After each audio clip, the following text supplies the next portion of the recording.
রাধে রাধে বন্ধুরা, অমৃত কথা বাংলা চ্যানেলের নতুন পর্বে আপনাদের সকলকে স্বাগত জানাচ্ছি। বাবা বিশ্বকর্মা দেবের অশেষ কৃপা পেতে অবশ্যই কমেন্ট বক্সে লিখুন জয় বাবা বিশ্বকর্মা দেবের জয়। আজকের পর্বে থাকছে বিশ্বকর্মা পুজো অঞ্জলি মন্ত্র।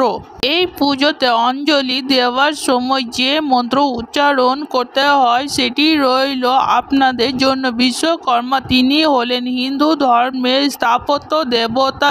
বিশ্বকর্মা পুজো বা বিশ্বকর্মা জয়ন্তী হলো একটি লোকপ্রিয় হিন্দু উৎসব। বিশ্বকর্মা সন্তুষ্টি লাভের আশাতেই এই পুজো করা হয়। বিশ্বকর্মা স্বয়ংসম্ভু এবং বিশ্বের সৃষ্টি হিসাবে বিবেচিত। তিনি দেবতা কৃষ্ণের রাজধানী পবিত্র দ্বারকা নগরী নির্মাণ করেছিলেন। মহাভারত অনুযায়ী বিশ্বকর্মা হলো শিল্পকলা দেবতা। সকল দেবতার প্রাসাদ এবং সকল প্রকারের অলঙ্কার তিনি নির্মাণ করেছিলেন। বিবরণ অনুযায়ী বিশ্বকর্মা চার বাহু, মাথায় রয়েছে রাজার মুকুট, হাতে রয়েছে জলের কলস, বই, দড়ি, ফাঁস এবং অন্য একটি হাতে রয়েছে যন্ত্র। হিন্দু পুরাণ অনুসারে বিশ্বকর্মা বিভিন্ন নির্মাণ কলার কথা জানা যায়। সত্যযুগে বিশ্বকর্মা তৈরি করেছিলেন স্বর্গলোক। বিশ্বকর্মা সমগ্র বিশ্বে দেব শিল্পী নামে পরিচিত।